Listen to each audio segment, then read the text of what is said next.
The following is a production of DallasCowboys.com and the Dallas Cowboys Football Club. How about them Cowboys? Yeah! Go Cowboys! This is Girls Talk, Boys Talk, presented by Jigsaw Dating, preferred dating partner of the Dallas Cowboys, and broadcasting live from Dallas Cowboys World Headquarters at the Star. Now your host, Nicole Hutchison.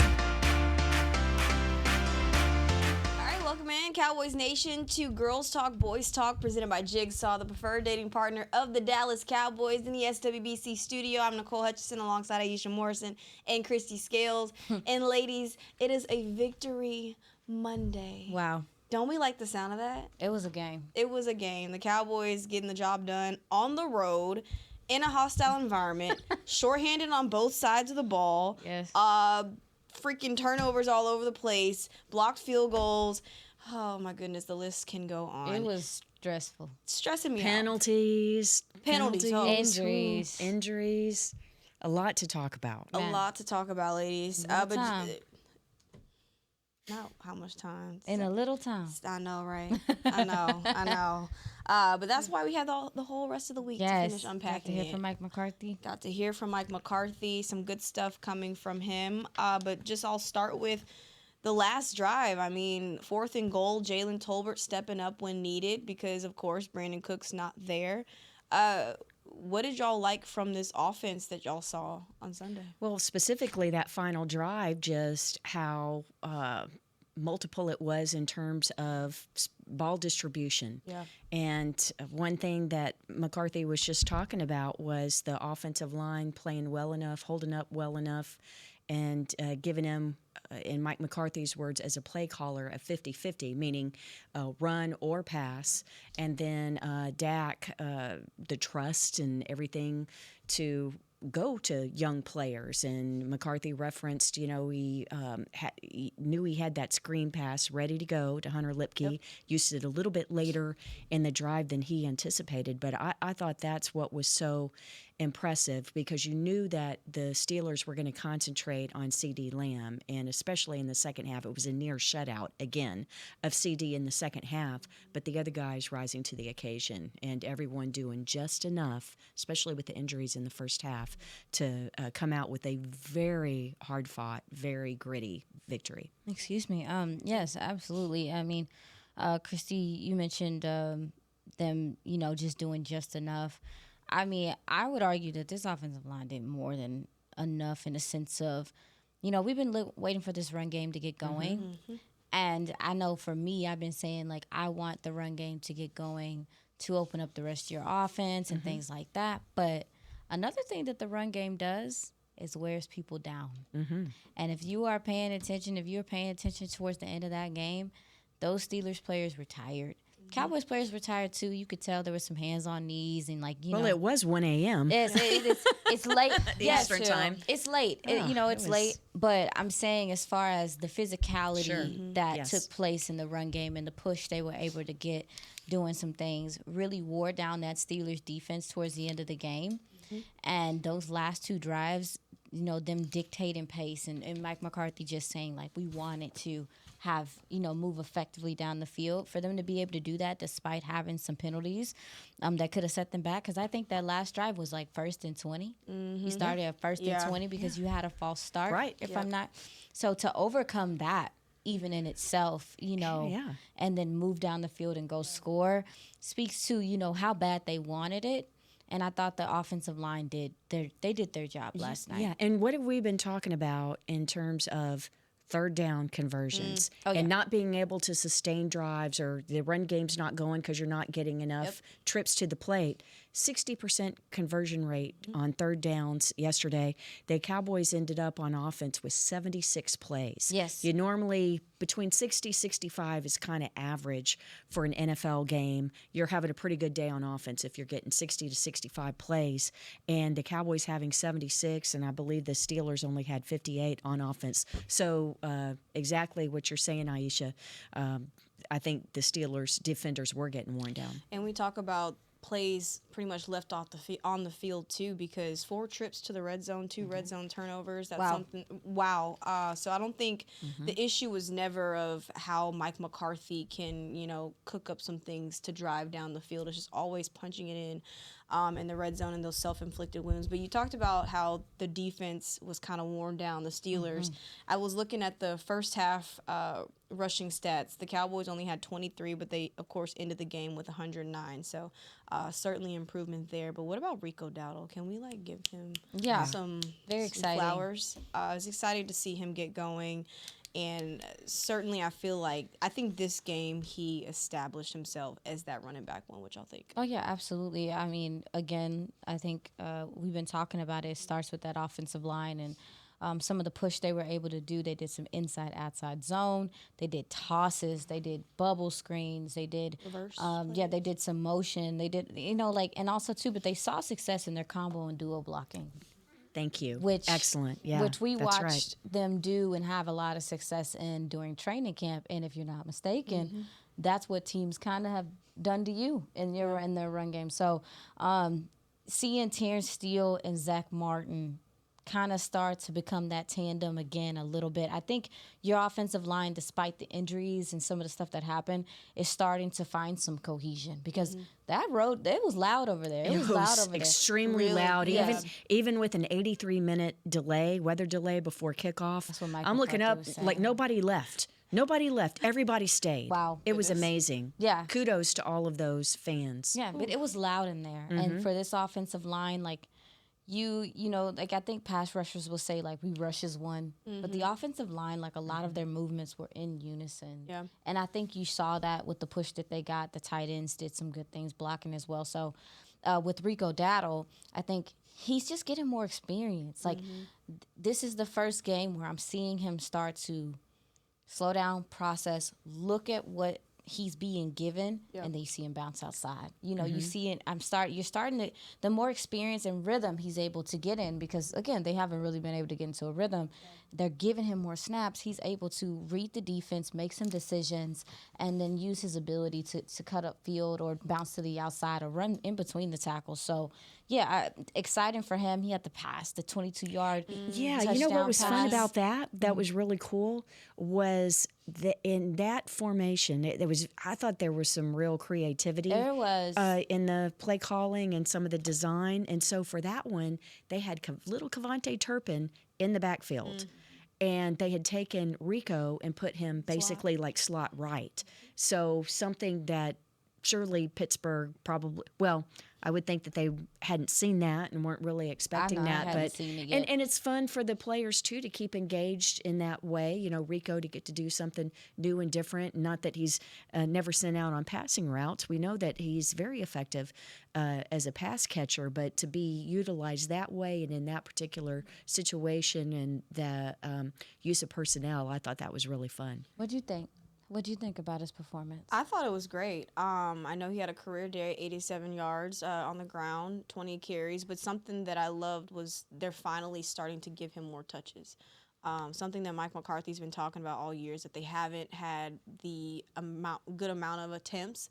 I think they had a season high 31 attempts in the running back room. So I think that this game was actually crucial for him to kind of start establishing himself. Not that he hadn't before, especially last week, but this offensive line, particularly, of course, Tyler Guyton going down early.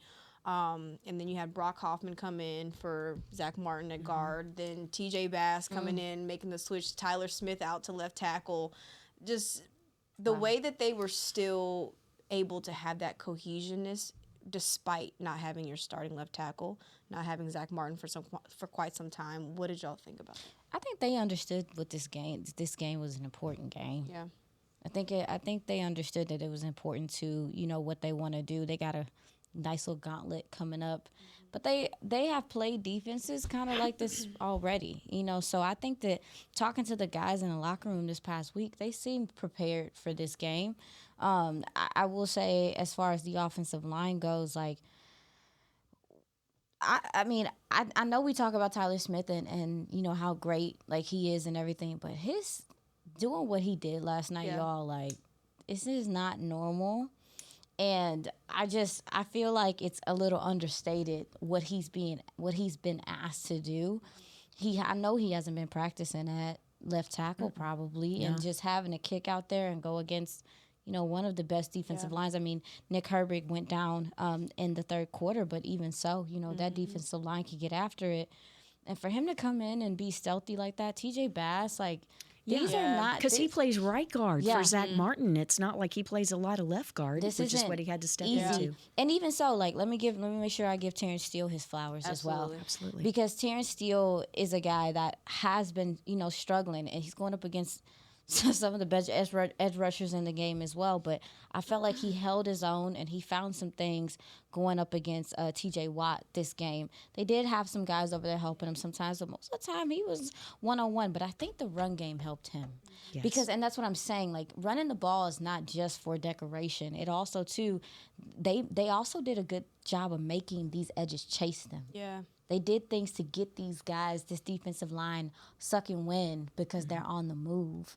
And I thought this was Mike McCarthy's best called game. And it's no mistake that they had so many plays, 445 total yards, 25 first downs. Y'all, that's a lot of football. They were able to do a lot of stuff that maybe they had been wanting to do that they got to do. So shout out to Mike McCarthy. They had a plan, and I think that's why even though they lost guys, they were able to still execute it because it was a solid plan regardless. Who's a guy that you didn't expect to, I guess, step up on Sunday that is kind of like your surpriser? Tell us yours. Yeah. Yeah, please. You look like you got one in mind. Yeah. Dang, this is hard. I didn't even really think about it. Okay, That's we can crazy. go. Y'all gonna say, yeah, y'all go first. We over here Is spinning this it. offense or defense? Let's go offense first. Oh, offense first. Well, Tyler Smith, just because to everything Aisha just said, but he ended up playing 70% of snaps yesterday at left tackle. So, and then TJ Bass, 70% of snaps coming in. With Tyler Guyton, I'll just say from the sideline perspective, when Marshawn Nealon, the rookie defensive end, went down early in the first quarter, just four defense plays into the game, you could tell that was very serious, especially he needed help to get to the blue medical tent. They called out for a cart. We'll talk more about Nealon's injury. But with Tyler Guyton, he was able to walk off the field. He walked under his own power to the locker room. His injury happened early in the second quarter, and he stayed in uniform. He didn't come back out in the second quarter, but he came out to start he was on the bench area for the entire second half, still in uniform. And just before the second half started, he was down in the bench area, kind of getting down in position, trying to see if he could fire out, right, and come out of his stance and things like that. And so I thought, oh, man, he's going to give it a go. There's a chance that Guyton's going to come back in the game. He ended up not, of course. And Mike McCarthy didn't have a true update on Guyton today. We'll know more on Wednesday to see if he's able to practice. But, for a while I thought, oh, Tyler will slide back into guard, but he didn't. He ended up playing left side. But another surprise. Dang, Christy, you only get one. Oh, okay. No, I'm just Oh, playing. he's No, I was just going to say Jalen offense day. Jalen Tolbert. Jalen Tolbert, a minute after getting hit, the last place a man wants to get hit, and literally staggering. The guy couldn't walk. Yeah. And then if Pittsburgh had not called that timeout, Thanks, Mike. then thank you, Mike Tomlin, because if they hadn't called that timeout, Jalen would have still been on the sideline and wouldn't have been out there to catch the game-winning touchdown pass with 20 seconds left to play. But good for him, not only a strong game, but to be able to come back in that kind of situation and get the game winner. I'm going to cheat. I'm going to go. Okay. And I'm only going to say Turpin because I knew he was going to be needed this game, but I wasn't sure if he would be able to step up the challenge. And I say that because his confidence has really been wavering this year. Even in training camp, you didn't see that confidence as far as his route running and things like that. But I saw him just be a little bit more assertive, confident. There was one play, I believe third quarter, and they were running cover 2. So Dak attacked the middle of the field with Turp. So that was a big reception there. But I don't know. I just saw a little bit more confidence in him, and I think that's because he knew that obviously Brandon Cook's not or absent on Sunday.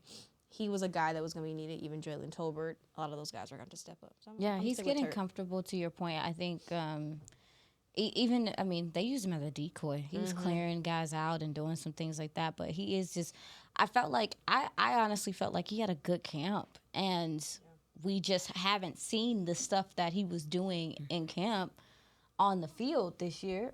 And I can understand how a guy could get down from that because he was very active in camp. I feel like I was hearing his name every other day, every day. Yeah. And then the season starts and it's just like you can't get going. So I do think this was a big confidence booster for him. And seeing him do some of the things that, we were looking for Brandon Cooks to do, for whatever reason, like whether it's health or anything, some of those crossers, some of those seam routes, some of those bubble screens, getting him out in space, like utilizing his speed. But also, too, I thought that Mike McCarthy used him in motion sets correctly.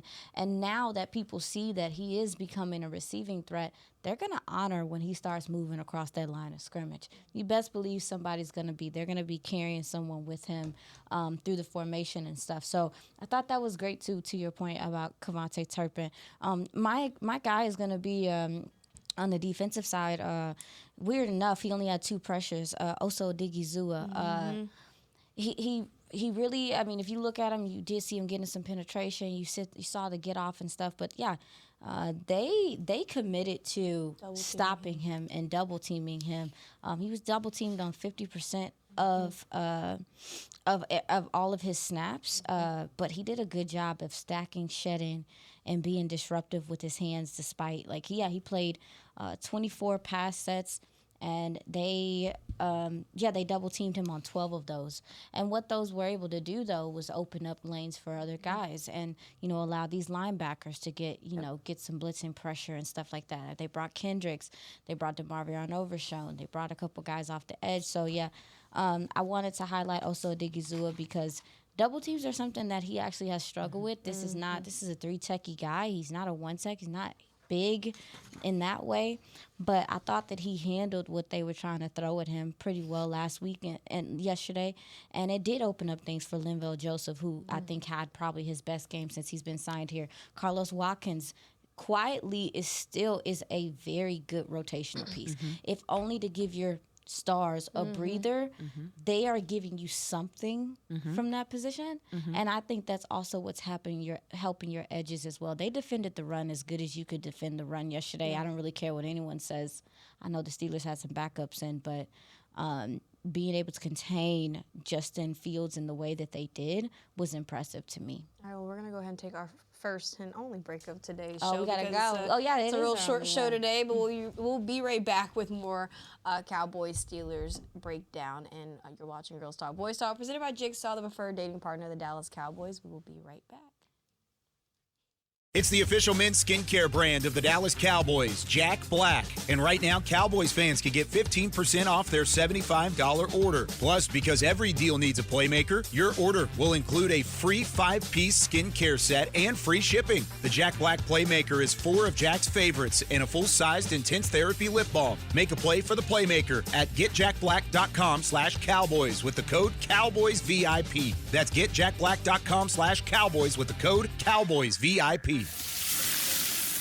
We know that juicy, cheesy, grilled to perfection burger sounds amazing, but it does sound like something is missing. Pepsi, baby! The yin to this burger's yang. Burgers and Pepsi go together like burgers and Pepsi. This perfect blending of flavors makes every bite of lettuce, every sesame seed on the bun, and every sip of that crisp, refreshing, ice-cold cola a journey to Foodtopia. Burgers, better with Pepsi. That's what I like. At Jigsaw Dating, we obviously want the Cowboys to bring that 6th ring home. But to be honest, we're more focused on finding the person who will put a ring on your finger. That's why we created a dating app that reveals your face through meaningful conversation, so you can date deeper. Because it's personality that matters the most, not looks. Join Jigsaw Dating today, dating partner of the Dallas Cowboys.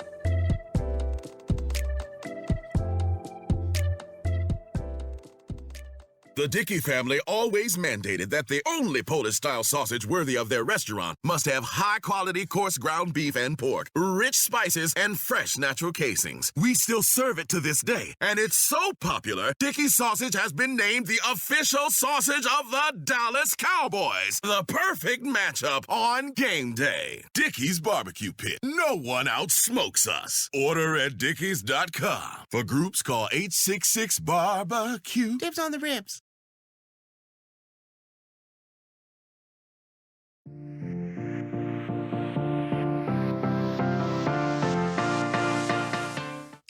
Stay connected with the Dallas Cowboys on your connected TV. Catch up on all Cowboys content like player interviews, weekly TV shows, podcasts like Girls Talk, Boys Talk, docuseries like Deep Blue, and much more. Download the Cowboys Now app on Amazon Fire, Roku, and Apple TV. Go ahead and download it. We have to wrap things up shortly, but real quick, ladies, who's your game ball going to? Mike McCarthy. Okay. Which, and by the way, he did get it last night. Yes, he so from the team, Zach Martin and the guys, I thought it was well deserved. We were talking about the play calling, and hey, when you're parents and you have like over 30 members on the sideline pregame, and you put on a great show for them and get to spend the night before the game with your family and your homecoming. And he's just beloved by the Pittsburgh folks, even though he's never played or coached for the Steelers. So I'm going to go with Mike McCarthy. I like that. I like that. Who's yours, Aisha? For me, I'm going to go with Jalen Tolbert, and I'm going to be very quick when I say, in the NFL right now, I feel like everything's very microwave. Yeah. Everyone wants, the expectation is for a lot of these young players to come in immediately and be stars and everything. And to see someone exemplify what it is like to, kind of go through the fire, develop, learn a new offense, and to get their shot and to be ready for their shot. Him becoming another weapon on this offense is going to help, but also too, it speaks to him as a person, and I'm just glad that he's been able to show his skill set confidently because we knew he was capable. So, I'm going to give it to Jalen Tolbert. You don't win that game without his plays. Like, they were clutch, so many of them, so that's my guy. I'm going to go Rain Dakota Prescott. Yeah. Because that's the guy throwing the ball. I was about to say, the way he, Christy mentioned it about the distribution of the ball. I think the way that he manufactured plays was top tier so far throughout the season. And Mike McCarthy also mentioned that his play of the game was the fumble recovery from Rico Dowdle. Yeah, So it was. Y'all got to ask him impressive. if he's sore. Well, Because it was like Mario Kart. It was like, he was like, it was quick. Can I share a football nugget on that? Yeah. So Babe Laufenberg from Cowboys Radio, our analyst, he played 8 years in the NFL, and he works with a lot of young quarterbacks. He said that one thing, he had just sent something to a young quarterback the day before. When it's late in the ball game and you're on one of these late drives, your execution of a handoff is different because normally a quarterback, whether you're handing it off or not, you carry out like the fake. So you may not have the ball anymore because you've handed it to Rico, but you're still going to come out and, act like you're going outside because you're trying to affect the defense. You're selling it, right? But Babe said that when you're late in the game, you don't, an experienced quarterback, someone who's doing what they're supposed to do, you don't carry out that kind of fake because the number one thing is the ball, the ball, the ball, the ball. So Dak is not carrying out anything. He is focused in on what's happening with the ball. And if he did not have that discipline, if he did not have that experience to be there locked on and to dive on that ball as quickly as he did, it would have been a turnover, and everyone would be raking Rico Dowdle over the coals for giving up the ball in the red zone and blowing the chance to win. Wow. All right. Well, this was fun. This was I can't short wait. And sweet, but we'll be back with more breakdown of this matchup tomorrow and the rest of the week heading into Week 6 against the Lions here in AT&T Stadium. The Cowboys undefeated on the road. Wow, the irony, because last year was a whole different story. I need them to figure it out. I need them to figure it out at home. I need to translate some of this to the Detroit game, please, here at home. Please. But that'll do it for today's episode of Girls Talk, Boys Talk, presented by Jigsaw, the preferred dating partner of the Dallas Cowboys. We will be back tomorrow. This has been a production of DallasCowboys.com and the Dallas Cowboys Football Club. How about this, Cowboys?